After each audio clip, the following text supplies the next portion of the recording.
Hello, ഇന്നൊരു അടിപൊളി രസത്തിൻ്റെ recipe ആയാലോ? അതിനുവേണ്ടി ആദ്യമായിട്ട് നമുക്ക് ഇഞ്ചിയും വെളുത്തുള്ളിയും കുരുമുളകും കൂടി ചതച്ചെടുക്കാം. പിന്നെ ആവശ്യത്തിനുള്ള പുളിയും കൂടി വെള്ളത്തിലിട്ട് വെക്കണം കേട്ടോ.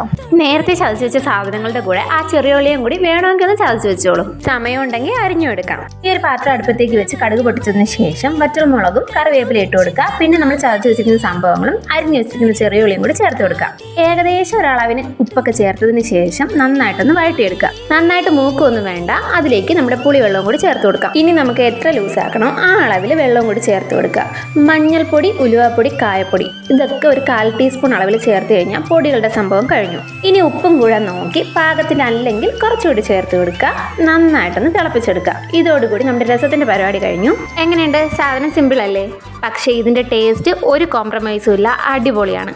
അപ്പോൾ രാവിലെ തിരക്കൊക്കെ ഇട്ട് അടുക്കളപ്പണിയെല്ലാം ഒതുക്കുന്നതിൻ്റെ ഇടയിൽ ഈ ഒരു റെസിപ്പിയും കൂടി ഒന്ന് നോക്കിക്കോളൂ കേട്ടോ. ഇഷ്ടപ്പെട്ടാൽ ലൈക്ക് ചെയ്യാനും മറക്കണ്ട. Bye bye.